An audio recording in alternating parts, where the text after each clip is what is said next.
हाँ, तो सभी बच्चों को गुड आफ्टरनून। तो बच्चों, मैं सीधे टॉपिक में आता हूँ। कल से हमारा इतिहास का दूसरा चैप्टर चल रहा है, भारत में राष्ट्रवाद। तो कल मैंने आपको राष्ट्रवाद के बारे में बताया था। राष्ट्रवाद क्या होती है? राष्ट्र का मतलब होता है कोई भी ऐसा देश जिसकी एक भौगोलिक सीमा हो। उस भौगोलिक सीमा के अंदर निवास करने वाले सभी नागरिक सरकार बनाने का दावा प्रस्तुत करते हैं और देश की एकता, अखंडता और संप्रभुता को बनाए रखने के लिए अपने राष्ट्रीय प्रतीकों का क्या करते हैं? सम्मान करते हैं। तो ये तो था राष्ट्रवाद। तो हम देखेंगे हमारे देश में राष्ट्रवाद की प्रक्रिया कैसे आगे बढ़ी, वो भी हमने आपको बताया था कि राष्ट्रवाद, कोई भी राष्ट्र कैसे बनता है। राष्ट्र बनाने के लिए देश के अंदर की जितनी भी हमारी सामाजिक या विविधताएं होती हैं या जो भी हमारे प्रतीक होते हैं, उन प्रतीकों को हम लोगों के मन में कैसे लाएं। तो ये चीज़ें मैंने कल आपको बताई थी। तो उसमें चाहे वो जो भी हमारे लोक कथाएं हैं, गीत है, संगीत है, और एक राष्ट्रीय विचार, मतलब देश के अंदर जो भी नए नए जो विचार होते हैं वो राष्ट्र के नाम पर हमें उससे क्या होता है? जोड़ना होता है। तो कोई इस प्रकार से जो है, जैसे यूरोप में राष्ट्रीय क्या नाम कहते हैं, वहाँ पर यूरोप में राष्ट्रवाद की जब प्रक्रिया चली तो उन्होंने भी जो है अपने देश में राष्ट्रीय पहचान बनाने के लिए काफ़ी संघर्ष किया था। तो ये तो मैंने कल आपको समझा दिया था और फिर थोड़ा बहुत मैं मोटा मोटा इसको आपको फिर दोबारा रिवाइज करा रहा हूँ। और तो हमारे देश में हम यहाँ पर देखेंगे कि हमारे देश में राष्ट्रवाद का क्या मायने थे, मतलब हमारे देश में राष्ट्रवाद की शुरुआत कैसे हुई। तो ठीक उसी प्रकार से जिस तरह से वियतनाम में राष्ट्रवादी आंदोलन चला, तो ठीक उसी प्रकार से हमारे देश में भी जो है राष्ट्रवाद की प्रक्रिया शुरू हुई। क्योंकि हमारे देश में भी जो है अंग्रेजों का शासन था, औपनिवेशिक शासन अंग्रेजों का था, औपनिवेशिक शासन था और काफ़ी लंबे समय तक उन्होंने यहाँ पर शासन किया था। तो उनके विरोध में जो है हमारे भारतीयों ने विरोध में जो है उनका संघर्ष किया और पूरे लोगों को जो है जोड़ने का प्रयास किया ताकि देश जो है स्वतंत्र हो जाए। जबकि राष्ट्रवाद की जो प्रक्रिया थी वो शुरुआत हमारी 1857 से हो गई थी। क्रांति का बिगुल बज चुका था, पर लेकिन हमारे पास कोई ऐसा कुशल नेतृत्वकर्ता नहीं था जिसकी वजह से हम राष्ट्र को जोड़ सकें। तो इसी में जो है कांग्रेस पार्टी जो थी 1850 में भारतीय राष्ट्रीय कांग्रेस की स्थापना हुई थी। तो उसी में जो है महात्मा गांधी हमको एक ऐसे नेतृत्व मिल गए, एक ऐसे राष्ट्रपिता हमको प्राप्त हुए जिनके द्वारा जो है देश भर में लोगों को इकट्ठा करके राष्ट्र के विचार को जो है सब लोगों में ले जाकर जो है उन्होंने क्या नाम कहते हैं राष्ट्रवादी भावनाओं को आगे बढ़ाया और देश को गुलामी से जो है आज़ादी दिलाने में जो है महत्वपूर्ण भूमिका निभाई। तो इस तरह से जो है अब यहाँ पर हम ये देखेंगे कि हमारे देश में 1920 के बाद जो है किस तरह से हमने क्या नाम कहते हैं राष्ट्रवादी प्रक्रिया को आगे बढ़ाया। तो उसके भी मैंने कुछ आपको बताए थे, कारण बताए थे। तो सबसे पहले हमारे देश में जो राष्ट्रवादी जो प्रक्रिया थी, सामाजिक समूह, किन किन सामाजिक समूह ने भाग लिया, मतलब जो राष्ट्रवाद का प्रसार के लिए कौन कौन सी चीज़ें आई थी। तो नंबर 1, क्योंकि देश सामाजिक विविधताओं में गुटों में बटा हुआ था, तो पहले सामाजिक समूह का प्रसार हुआ, सामाजिक समूह ने हिस्सा लिया। और इसके साथ साथ जो है दूसरा जो कारण था, क्या नाम कहते हैं, पहला विश्व युद्ध। तो पहले विश्व युद्ध ने जो है पूरी देशों की आर्थिक और राजनीतिक स्थिति पे जो है काफ़ी संकट पैदा कर दिया और जिसके कारण युद्ध के नाम पर टैक्स लिए गए, लोगों इम्पोर्ट और एक्सपोर्ट टैक्स लगाए गए और कई सीमा शुल्क बढ़ा दिया गया। तो बहुत से ऐसे घटनाक्रम हुए जिसकी वजह से जो है लोगों के मन में असंतोष हुआ। ठीक उसी प्रकार सेना में लोगों को भर्ती किया गया और 1918-19 से लेकर 1920 में जो है देश के बहुत सारे हिस्सों में जो है फसल खराब हो गई। तो फसल खराब होने से जो है महामारी फैल गई और महामारी से जो है और भी लोगों का असंतोष बढ़ गया। और फिर ठीक उसके बाद 1920 में ही जो है फ्लू भर गया। फ्लू में एक महामारी, जिस तरह से आज की कोविड-19 बीमारी फैली, तो उससे ठीक 100 साल पहले जो था इसी प्रकार की एक महामारी फैली थी जिसको हम फ्लू कहते हैं। तो 1921 की जनगणना के आधार पर जो है उसमें लगभग 1,20,00,000 से लेकर 1,30,00,000 लोग मारे गए थे। अभी महामारी जब होती है वो वैश्विक महामारी थी, यानी है। तो इसी प्रकार की जब इस प्रकार की महामारी आती है तो ये काफ़ी अपना क्या करती हैं, संघर्ष मतलब काफ़ी जो है नुकसान पहुंचाती हैं। अब हम उसके बाद आगे बात करते हैं कि किस तरह से राष्ट्रवाद, जो नया जो टॉपिक जो मैं आपको पढ़ाने जा रहा हूँ वो है सत्याग्रह का विचार, यानी है। तो सत्याग्रह क्या है? सत्याग्रह का विचार जो है कैसे जो है महात्मा गांधी, हमको एक कुशल नेता मिल गए, ठीक हो गया। गांधी जी के नेतृत्व में जो है राष्ट्रवाद की भावना को आगे बढ़ाने के लिए काम किया गया। तो महात्मा गांधी जो है इससे पहले महात्मा गांधी जी आपको मालूम है दक्षिण अफ्रीका में थे, वहाँ पर 1915 में वो भारत लौटे और दक्षिण अफ्रीका में जो है उन्होंने एक बहुत बड़ा जन आंदोलन खड़ा किया था, क्योंकि दक्षिण अफ्रीका में जो है नस्ल विरोधी सरकार थी, और नस्ल विरोधी सरकार वहां पर 80% लोग आपके अश्वेत थे, 20% लोग आपके श्वेत थे, लेकिन अश्वेत के साथ जो है वहां पर सलूक अच्छा नहीं हुआ था। तो गांधी जी ने जो है उनके साथ जो नस्ल विरोधी सरकार जो था उसके साथ जो है गांधी जी ने जो है बहुत बड़ा संघर्ष किया, और उन्होंने इस पद्धति को एक नाम दिया, सत्याग्रह नाम दिया, नहीं है। तो आखिर सत्याग्रह का मतलब क्या है? गांधी जी का एक आइडियोलॉजी थी, एक आइडियोलॉजी होती है, कुछ विचार होते हैं। किसी के आइडियोलॉजी विचार से क्या होता है कि उसमें एक, जैसे हमने कहा ना, यूरोप में राष्ट्रवाद में वोल्टेयर है, काबूर है, उसके बाद जोसेफ मेसनी है, गरिबाल्डी है, रूसो है, मार्क्स है। तो ये बहुत से ऐसे लोग होते हैं जो व्यवस्था परिवर्तन में अपने विचारों से लोगों को क्या करते हैं, प्रभावित करते हैं। तो सत्याग्रह जो विचार था वो महात्मा गांधी जी का था। सत्याग्रह, जिसका नाम से आप जान सकते हैं सत्य पर चलना, सत्य के मार्ग को अपनाना, समझ गए। क्योंकि गांधी जी ने इस सत्याग्रह आंदोलन को जो है, सत्याग्रह एक आइडियोलॉजी, एक सिद्धांत को उन्होंने अपनाया, और जिसका मतलब था भाई सत्य की शक्ति पर उन्होंने आग्रह किया, सत्य की खोज पर उन्होंने जोर दिया। उनका मतलब ये था कि अगर हमारा कोई उद्देश्य, अगर हमारा कार्य अन्याय के विरुद्ध है, अगर हम किसी अन्याय के खिलाफ अगर हम संघर्ष कर रहे हैं और उत्पीड़न हमारा हो रहा है, तो उसके विरोध में जो है हमको शारीरिक बल की आवश्यकता नहीं होती है। मतलब सत्याग्रह विचार का मतलब ये होता है कि यदि आपकी लड़ाई जो है सत्य पर आधारित है, यानी आखिर कहते हैं सत्य की जीत, अंततः क्या होता है, जीत किसकी होती है? सत्य की होती है। सत्य में वो जयते कहते हैं। तो यानी कि यहाँ पर जो है अन्याय के संघर्ष के खिलाफ जो है, अगर हमारा उद्देश्य, अगर हम कोई संघर्ष कर रहे हैं, अगर हमारा संघर्ष अन्याय के खिलाफ है, तो हमारा जो है हमको किसी शारीरिक बल की आवश्यकता नहीं है। तो क्योंकि हमारी जो लड़ाई है वो न्याय पर है, नहीं है, जायज पर है। तो उन्होंने, गांधी जी ने सत्याग्रह विचार को लाने के लिए गांधी जी ने कहा भाई सत्याग्रह अहिंसा के सहारे पर होगा, सत्य अहिंसा उनके गांधी जी के मूल सिद्धांत थे। तो उन्होंने कहा इसमें क्या होगा कि बिना अहिंसा के, बिना किसी दमनकारी नीति या बिना किसी मारधाड़ के, बिना किसी खून खराबे से जो है हम अपने एक विचार से जो है लोगों में क्या ला सकते हैं, परिवर्तन ला सकते हैं। अगर आपका उद्देश्य क्या हो, सब सही है, अगर आप सही दिशा में अगर आप संघर्ष कर रहे हैं, तो आप जो है क्या नाम कहते हैं, उस संघर्ष में आपको क्या होगी, जीत हासिल होगी। तो इस प्रकार से जो है गांधी जी ने इसको रास्ता कौन सा, उन्होंने कहा इस सत्याग्रह विचार को अपनाने के लिए कौन सा रास्ता अपनाने के लिए की बात करेंगे, अहिंसा। उन्होंने कहा अहिंसा को अपनाना पड़ेगा। अहिंसा का मतलब यह है कि आप जो है कोई हथियार नहीं उठाएंगे, कोई भी खून खराबा नहीं करेंगे, किसी के साथ साथ जबरदस्ती नहीं करेंगे, यानी एक मतलब सच्चाई के भाव को आप लोगों के मन में लाएंगे, विचार को लाएंगे। और जिससे जो है गांधी जी, मतलब इस विचार को अगर हम लोगों तक ला गए, तो हम क्या कर सकते हैं, अंग्रेजों के साथ हम बिना मतलब लड़ सकते, बिना अंग्रेजों के साथ जो है हम जीत हासिल कर सकते हैं।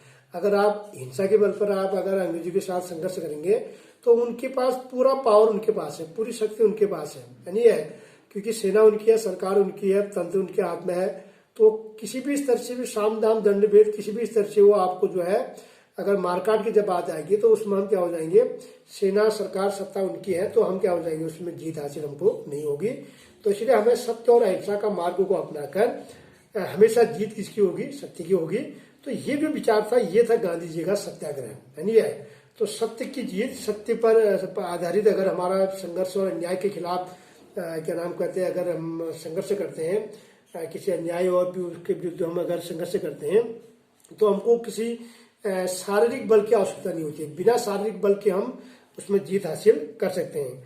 तो महात्मा गांधी ये सत्याग्रह का सिद्धांत को उन्होंने दक्षिण अफ्रीका में एक प्रैक्टिकल के तौर पर ले लिया था, क्योंकि दक्षिण अफ्रीका में भी जब वहां पर अस्पृश्य के साथ जब इस प्रकार का भेदभाव हुआ, तो गांधी जी ने वहीं पर से सत्याग्रह जो आइडियोलॉजी थी, जो इसका एक सिद्धांत था, आइडियोलॉजी जो उनके क्या नाम कहते हैं, एक जो विचार था, उस विचार को जो उन्होंने दक्षिण अफ्रीका में काफी हद तक उसमें क्या हो चुके थे, सफल हो चुके थे। तो वही बात जब वापस 1915 में जब देश में जब भारत वापस आए, दक्षिण अफ्रीका में वकालत करने के लिए वो दक्षिण अफ्रीका गए, उसके बाद जब वो यहाँ आए, भारत में आए, तो उन्होंने क्या नाम कहते हैं, इस सत्याग्रह को भारतीयों पर भी लागू करने का क्या किया, प्रयास किया। तो गांधी जी ने इसके लिए क्या किया, रूपरेखा बनाई। उन्होंने कई स्थानों पर उन्होंने आंदोलन चलाए, यानी है। तो सबसे पहले उन्होंने सत्याग्रह के विचार पाया, सत्याग्रह आएगा कैसे, सत्याग्रह के विचार के लोगों के मन में आप कैसे लाएंगे। तो एट फर्स्ट उन्होंने 1916 में क्या किया, बिहार के चंपारण जो जिला है, वो बिहार का एक चंपारण जिला है, वहां पर क्या किया, दौरा किया। और दमन, क्योंकि बिहार का जो चंपारण जो था, वहां पर बागानों में काम करने वाले लोग थे, तो उसमें उन किसानों को उन्होंने क्या किया, प्रेरित किया, क्योंकि अलग अलग सामाजिक समूह था हमारे वहां पर। राष्ट्रवाद का प्रसार के लिए अलग अलग सामाजिक समूह का प्रसार किया, मतलब हर सबके लिए आजादी मायने अलग अलग थी, सबको एक जैसा नहीं था, सबको जो है आजादी की एक जैसी या औपनिवेशिक शासन से सब एक जैसी पीढ़ी नहीं थी। खाते पीते लोग जो धनाढ़ लोग हैं उनको अंग्रेजी शासन का होने से कोई नुकसान नहीं हुआ था। उनका उठना बैठना खाना पीना रहन सहन अंग्रेजी शासन से उन रियासतों को काफी क्या मिली थी, सुविधाएं मिली थी। तो इसलिए जितने भी हमारे देश के सामाजिक समूह थे, चाहे वो किसान थे, मजदूर थे, बागानों में काम करने वाले लोग थे, चाहे वो आपके कर्मचारी हैं, चाहे पुलिस है, चाहे आम जो भी हर वर्ग में जो है मतलब औपनिवेशिक शासन का प्रभाव क्या था, अलग अलग था। मतलब हम ये नहीं कह सकते कि पूरी जनता जो थी औपनिवेशिक शासन से पीड़ित थी, नहीं थी, क्योंकि कुछ लोगों का तो बिल्कुल अंग्रेजी के साथ अच्छे ताल्लुक थे, मानी है, तो उनको अंग्रेजी शासन रहे या न रहे उससे उनको कोई मतलब नहीं था, बल्कि उनको रहने पर ही फायदा था, उनको सुविधाएं मिल रही थी। तो इसी प्रकार अपने सत्याग्रह विचार को आगे बढ़ाने के लिए गांधी जी ने 1916 में बिहार के चंपारण का दौरा किया और वहां पर दमनकारी जो बागान थे, बागान व्यवस्था के खिलाफ किसानों को क्या किया, संघर्ष के लिए प्रेरित किया। उन्होंने देखा, मैंने पहले देखा कि कहाँ कहाँ उत्पीड़न हो रहा है, कहाँ कहाँ पर संघर्ष हो रहा है, उन कहाँ कहाँ पर लोग पीड़ित हैं, उन क्षेत्रों पर जो है महात्मा गांधी जी ने क्या किया, दौरा किया। तो पहला दौरा 1916 में बिहार के चंपारण में किया। फिर उसके बाद 1917 में वो गुजरात में गए, गुजरात के कौन से जिले में गए, खेड़ा। तो खेड़ा में जो है किसानों की मदद के लिए उन्होंने क्या किया, सत्याग्रह का आयोजन किया। अब खेड़ा में क्या हुआ था कि खेड़ा में, क्योंकि आपको मालूम है कि 1919-20 में जो है बहुत सारे इस हिस्सों में क्या हो गई थी, फसल खराब हो गई थी, यानी है। तो फसल खराब होने से जो है किसानों की जो फसल पूरी चौपट हो गई थी, तो उससे क्या हो, लगान चुकाने में क्या हो गए, असमर्थ हो गए। लगान, क्योंकि लगान किसको देना था, ब्रिटिश सरकार को। तो 1917 में जब ये गुजरात के खेड़ा में गए तो किसानों को उन्होंने मोटिवेट किया, किसानों को जो है इस लगान के विरुद्ध जो है लगान न चुकाने के लिए उन्होंने लोगों को क्या किया, किसानों को प्रेरित किया। तो यहाँ किसानों के पास गए और उसके बाद फिर 1918 में कहा गए, उन्होंने सूती कपड़े के जो कारखाना था वहां पर जो मजदूर थे, तो अहमदाबाद में जो सूती कपड़े की जो मिलें थी, उन मिलों में काम करने वाले जो मजदूर थे, उन मजदूरों के कारखानों के बीच में गए और वहां पर जो है अहमदाबाद में गए। तो इस तरह से जो है उन्होंने मजदूरों को भी जो है सत्याग्रह के विचार के सिद्धांत को मतलब प्रेरित किया और उसको अपने आंदोलन में जोड़ने का क्या किया, प्रयास किया। तो ये तो बात थी सत्याग्रह, क्लियर। अब उसके बाद दूसरा टॉपिक आता है रॉलेट एक्ट। तो इस तरह से जो है गांधी जी ने जो है पूरे देश भर में जो है लगातार क्या नाम कहते हैं, इस तरह से क्या नाम कहते हैं, अपने विचार सिद्धांत राष्ट्रवाद को आगे बढ़ाने के लिए विभिन्न प्रकार के क्या चलाए, आंदोलन चलाए। तो सत्याग्रह सिद्धांत विचार ये आपके समझ में आ गया होगा। उसके बाद दूसरा टॉपिक है रॉलेट एक्ट। तो रॉलेट एक्ट क्या था, रॉलेट एक्ट क्या था कि जैसे देखा कि सत्याग्रह, जब उसने देखा गांधी जी ने जब पूरे देश भर में दौरा किया तो उन्होंने सत्याग्रह आंदोलन से उनको काफी फायदा हो रहा था।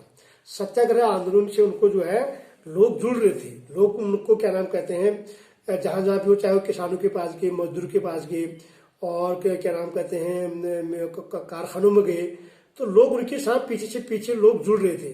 तो उससे क्या होगा कि गांधी जी जो है उससे काफी उत्साहित हुए। भाई पहले कोई भी जन आंदोलन जब होता है, जब तक जनता नहीं होगी, जब तक आपके पीछे जन समूह नहीं होगा, तब तक कोई भी आंदोलन आपका सफल नहीं होगा। तो इस कामयाबी से उत्साहित होकर, मतलब इस कामयाबी से उत्साहित होकर गांधी जी ने 1919 में जो है अंग्रेजी सरकार ने रॉलेट एक्ट क्या कर दिया, पारित किया था 1919 में। रॉलेट एक्ट है, आप ध्यान से इस चीज को समझेंगे।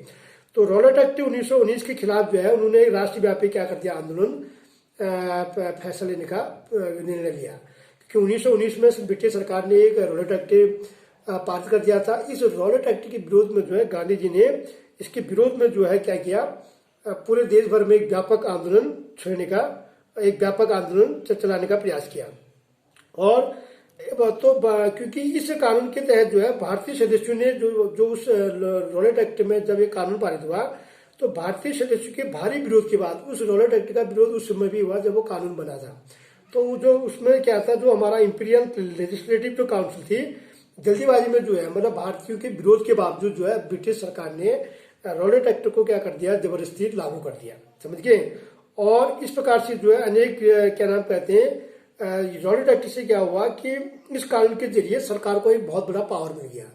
मतलब रॉलेट एक्ट क्या है, रॉलेट एक्ट मतलब इस रॉलेट एक्ट को उन्होंने इतनी जल्दीबाजी में पास किया क्योंकि उनको क्या किया कि जिस तरह से देश भर में राष्ट्रव्यापी आंदोलन हो रहे थे, मतलब राजनीतिक गतिविधियां कहीं पर भी देश भर में अगर कोई राजनीतिक गतिविधियां हो रही है तो उसको कुचलने को राजनीतिक कैदियों को जो है उनके ऊपर बिना मुकदमा चलाए 2 साल तक ब्रिटिश सरकार क्या कर सकती है, जेल में डाल सकती है। तो इस प्रकार जो है रॉलेट एक्ट का जो है गांधी जी ने क्या किया, विरोध किया। और ऐसे उन्होंने कहा कि जो ऐसे अन्यायपूर्ण जो कानून है, जो ऐसे जो अन्यायपूर्ण जो क्या नाम कहते कानून है, उनके खिलाफ जो है अहिंसक ढंग से, हिंसा नहीं बल्कि गांधी जी का जो विचार था वो क्या है, सत्य और अहिंसा। उन्होंने कहा अहिंसा के बल पर जो है हम क्या करते हैं, नागरिक अवज्ञा चाहते हैं। और इस प्रकार से जो है 6 अप्रैल को जो है उन्होंने क्या कर दिया, हड़ताल शुरू कर दी। उन्होंने कहा इस रॉलेट एक्ट के विरोध में जो है मतलब राजनीतिक गतिविधियों को, राष्ट्रव्यापी जो राजनीतिक गतिविधियां हैं, उन राजनीतिक गतिविधियों को खत्म करने के लिए उनके ऊपर बिना मुकदमा चलाए 2 साल तक जेल में डालने का जो अधिकार ब्रिटिश सरकार को रॉलेट एक्ट के माध्यम से मिल गया था, तो उसके विरोध में गांधी जी ने क्या किया, इस तरह से जो है एक देशव्यापी क्या छोड़ दिया, आंदोलन छोड़ दिया। पर आंदोलन कैसा था, अहिंसक। उन्होंने कहा यह आंदोलन कैसा होगा, गांधी जी कभी भी जो है हिंसा के समर्थन नहीं थे। उन्होंने कहा कोई भी आंदोलन चलेगा वो क्या होगा, अहिंसक होगा, समझिए। तो विभिन्न शहरों में जब आंदोलन छोड़ा गया तो भाई आंदोलन जब होता तो रैलियां निकाली गई, आयोजन किया गया और रेलवे वर्कशॉप का से लेकर आपके क्या नाम कहते कामगार, दुकानें बंद हो गई, समझ गए। और रेलवे, टेलीग्राफ, संचार सुविधाएं सब भंग हो जाने की आशंका से मतलब एक जो पूरा जो सिस्टम था, भाई जब कोई भी आंदोलन होता है, जन शराब जब सड़कों पर आता है तो दुकानें बंद होती हैं, हड़तालें होती है, संचार सुविधाएं आपकी बंद होती हैं, समझ गए। तो इस तरह से जो इसको भंग हो जाने की आशंका से अंग्रेजी सरकार ने क्या कर दिया, दमन शुरू कर दिया। राष्ट्रवादी के ऊपर अंग्रेजी सरकार ने दमन चक्र शुरू कर दिया। तो अमृतसर के बहुत सारे स्थानीय नेताओं को जो है हिरासत में ले लिया गया, पंजाब में, अमृतसर में। और इसके साथ साथ जो है गांधी जी को जो है दिल्ली पर आने के लिए पाबंदी लगा दी गई, दिल्ली में गांधी जी के लिए रोक लगा दी गई। और 10 अप्रैल को पुलिस ने अमृतसर के शांतिपूर्ण जुलूस में, पंजाब के अमृतसर में 10 अप्रैल को जो है एक शांतिपूर्ण जुलूस पर उन्होंने गोली चला दी।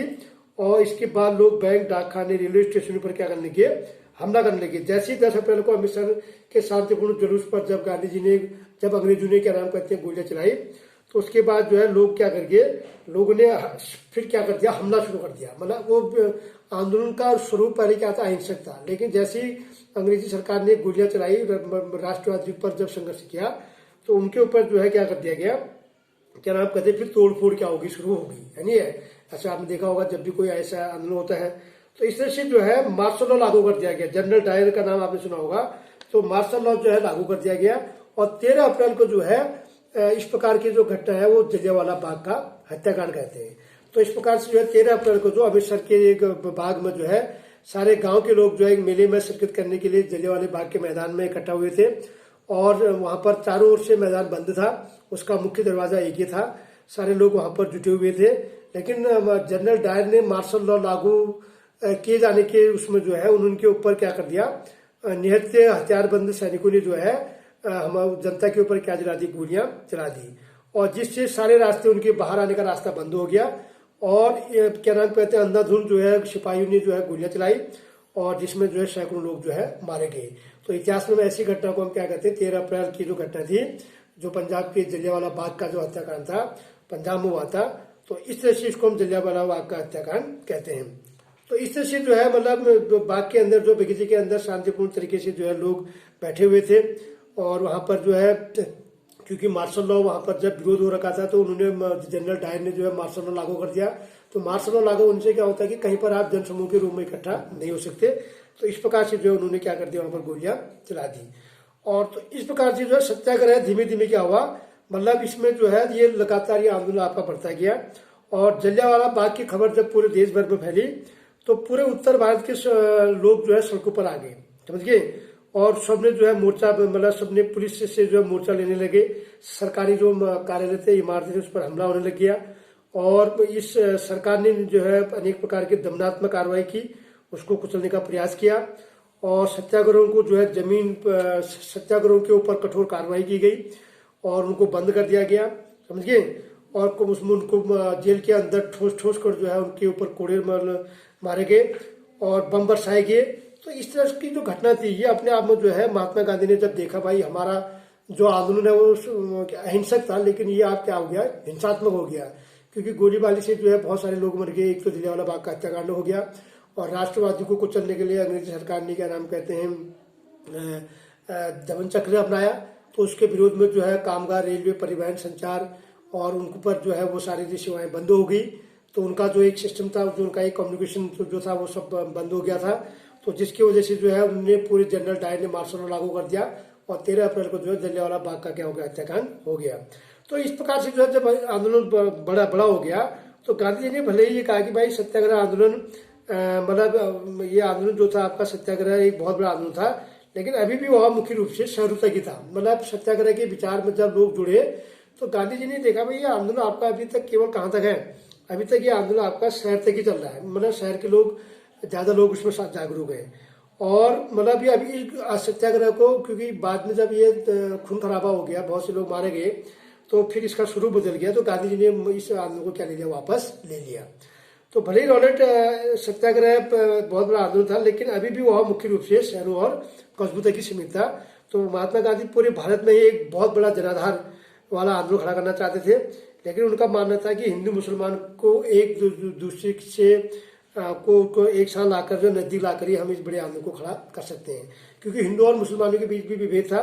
तो गांधी जी चाहते थे कि देश भर में इससे भी बड़ा आंदोलन हो, है नहीं है। और ये आंदोलन अभी शहरों और कस्बों तक ही सीमित है, इसको गांव-गांव तक ले जाना है। और ये तब तक नहीं हो सकता जब तक हिंदू मुसलमानों को हम एक नहीं कर सकते, क्योंकि हिंदू और मुसलमानों को एक सूत्र में लाना होगा और तभी जाके हम क्या कर सकते हैं, इस प्रकार का क्या नाम कहते हैं आंदोलन को हम सफल कर सकते हैं। तो उसको लिए उन्होंने खिलाफत का मुद्दा उठाया। मुसलमानों को एक करने के लिए उन्होंने कौन सा मुद्दा उठाया, खिलाफत का उठाया।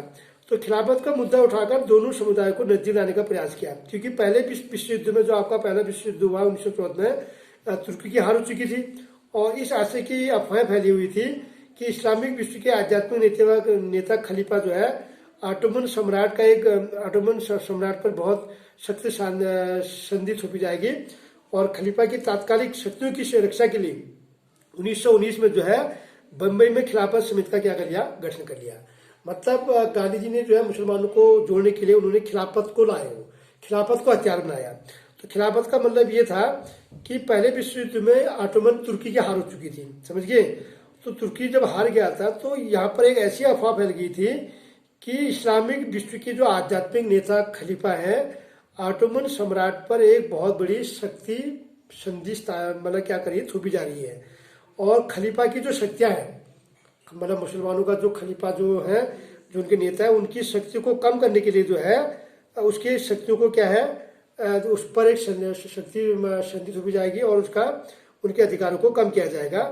तो ये कम हो रहा करके जो है इस प्रकार के भाव लाकर जो है गांधी जी ने 1919 में बंबई में एक खिलाफत नाम की क्या बनाई, एक समिति का गठन किया और जिसमें मोहम्मद अली और शौकत अली यानी है, तो दो भाई थे, मोहम्मद अली और शौकत अली, दो बंधुओं को साथ लेकर जो है मुस्लिम नेताओं के साथ जो है उन्होंने जो है इस संभावना को, इस चीज को सुलझाने का प्रयास किया और गांधी जी ने इनके साथ चर्चा की। और 1920 में जो है कांग्रेस के कलकत्ता अधिवेशन में गांधी ने भी जो है एक दूसरे नेताओं को इस बात पर राजी कर लिया। तो कलकत्ता का जब अधिवेशन 1920 में जब कलकत्ता का अधिवेशन हुआ तो गांधी जी ने इन दोनों नेताओं को, दोनों मुस्लिम नेताओं को, मोहम्मद अली और शौकत अली को जो है दोनों को क्या कर दिया, जोड़ने का प्रयास किया, दोनों को राजी कर लिया। तो इस प्रकार से जो है खिलाफत आंदोलन के समर्थन में स्वराज के लिए एक असहयोग आंदोलन शुरू किया जाना चाहिए। उन्होंने कहा भाई आप मुसलमान भी हमारे साथ हो गए, अब हम क्या करेंगे, स्वराज के लिए एक बहुत बड़ा क्या चलाएंगे, असहयोग आंदोलन चलाएंगे। तो इस तरह से जो आज के टॉपिक में इतना ही है। तो यहाँ पर मैंने आपको 3 टॉपिक बताए। एक तो मैंने आपको सत्याग्रह विचार बताया, उसके बाद मैंने आपको क्या नाम कहते हैं रॉलेट एक्ट बताया और फिर रॉलेट एक्ट के बारे में बात जो है मैंने आपको खिलाफत, ये 3 पॉइंट मैंने आपको बताए। तो इनको आपको इनके कॉपी में आपको नोट्स बनाने हैं और बढ़िया तरीके से इसको लिखना है, ठीक है। Thank you.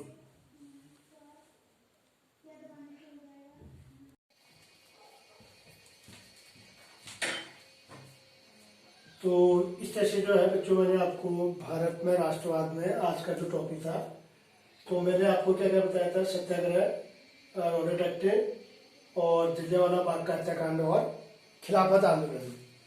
तो इसको आप फिर देख सकते हैं। तो मैंने ये नोट्स को आप कॉपी में उतारेंगे।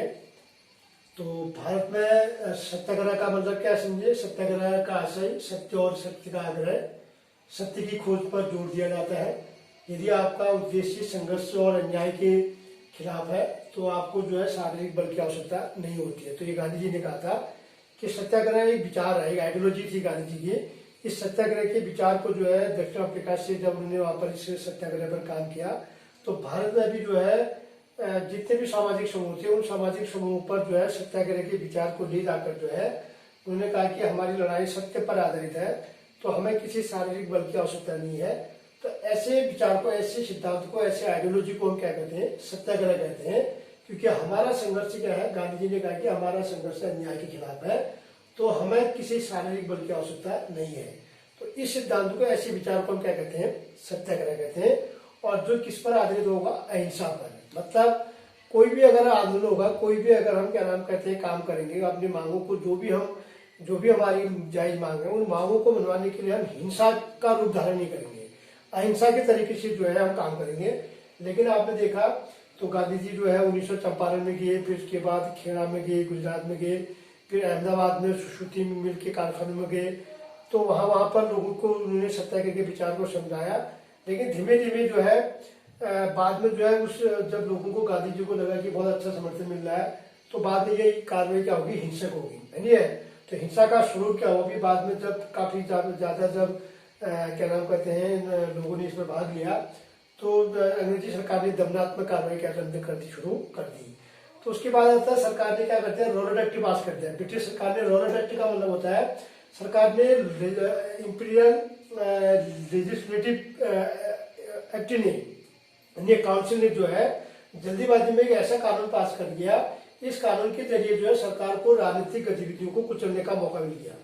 और कोई भी कह दिए, कोई भी राष्ट्रवादी है, कहीं पर अगर कोई देश विरोधी कोई आंदोलन कर रहा है, अंग्रेजी शासन के विरुद्ध में अगर कोई संघर्ष कर रहा है, तो उनके ऊपर बिना मुकदमा चलाए जो है 2 साल तक जेल में बंद करने का उनको क्या मिल गया, अधिकार मिल गया।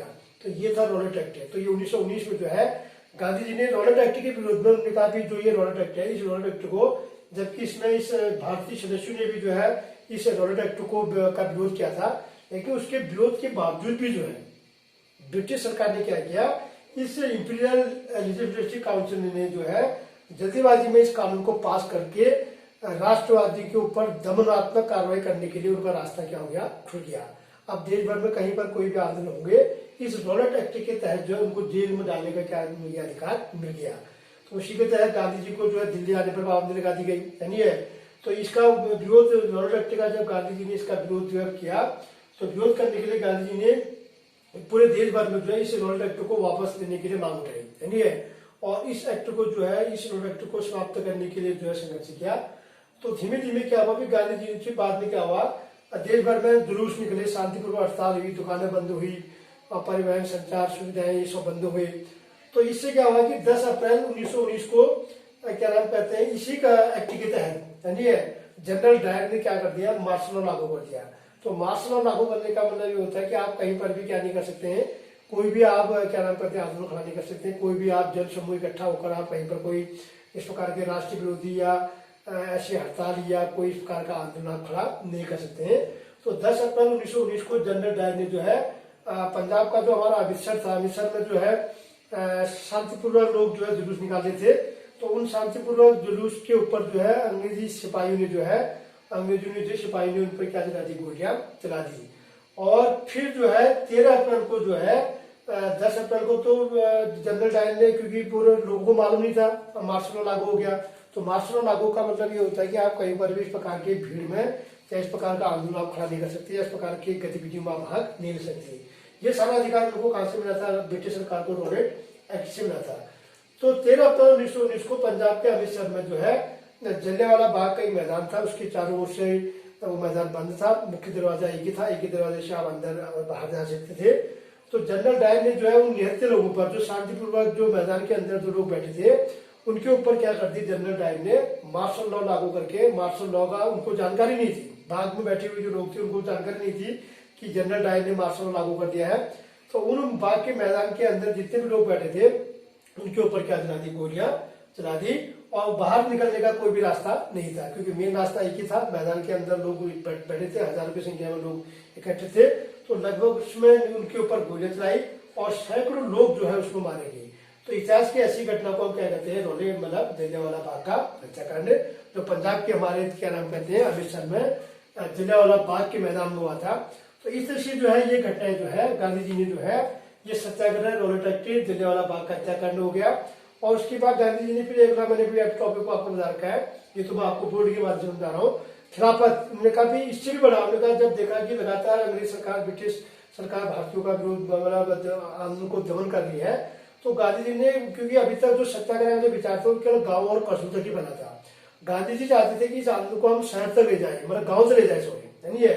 तो जब तक गांव के लोग जुड़ेंगे नहीं तब तक इतना बड़ा हम क्या नाम कहते हैं अपने काम में सफल नहीं हो सकते। तो उसके लिए गांधी जी ने जो है खिलाफत के नाम पर उन्होंने कहा जब तक मुस्लिम और हिंदू और मुसलमान एक नहीं होंगे तब तक जो है हम इस काम में सफल नहीं हो सकते।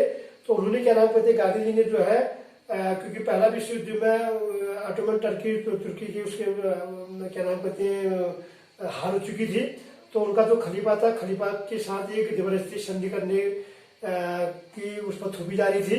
तो गांधी जी ने जो हमारे भारत के जो उस समय के जो नेता थे मोहम्मद अली और शौकत अली को ये बात बताई, उन्होंने कहा देखो मुस्लिम जो आपका नेता है, खलीफा जो है, उनके ऊपर जो है ये आपके ऊपर ये जबरदस्ती इस प्रकार की संधि थोपी जा रही है। और जबकि उनका मुस्लिम वो नेता था, एक बहुत बड़ा नेता था जिनकी शक्तियों को कम करने का क्या किया जा रहा प्रयास किया जा रहा है। तो मोहम्मद अली और शौकत अली को जोड़कर जो है कलकत्ता का जो अधिवेशन हुआ 1920 में, उस अधिवेशन में जो है इन मोहम्मद अली और शौकत अली को स्वराज के लिए जोड़ दिया गया, है। अब गांधी जी की जो अगली जो लड़ाई थी, उन्होंने कहा स्वराज तभी मिलेगा जब हम हिंदू मुस्लिम जब एक होंगे, जब हम सभी समूह को जब एक साथ जोड़ के लेके चलेंगे, तब हम इससे भी बड़ा आंदोलन क्या कर सकते हैं, खड़ा कर सकते हैं। अब गांधी जी का जो अगला जो चक्र था, अब इस आंदोलन को गांव तो ले जाना, है। और हिंदू मुसलमानों के बीच जो विभेद है, उन विभेदों को एक करते हुए, उनके साथ मिलजुल कर जो है काम करते हुए जो है देश को क्या कराना, अंग्रेजी शासन से मुक्ति दिलाना। तो ये था स्वराज। अब आगे हम अगला टॉपिक में हम आपको बताएंगे स्वराज क्या है, असहयोग कैसे आंदोलन करना है। और तो खिलाफत आंदोलन, खिलाफत से मुस्लिमों को जोड़ा गया, मुसलमानों ने इसमें सहयोग किया, और फिर कलकत्ता अधिवेशन में ये चीजें क्लियर हो गई थी, मुसलमानों को जोड़ दिया गया था। और तो अब धीमे धीमे आगे को हम अब अगला जो टॉपिक हम आपको बताएंगे असहयोग आंदोलन से बताएंगे। तो इसको, इस टॉपिक को, इसको हेड वाइज जो है आपको कॉपी में लिखना है।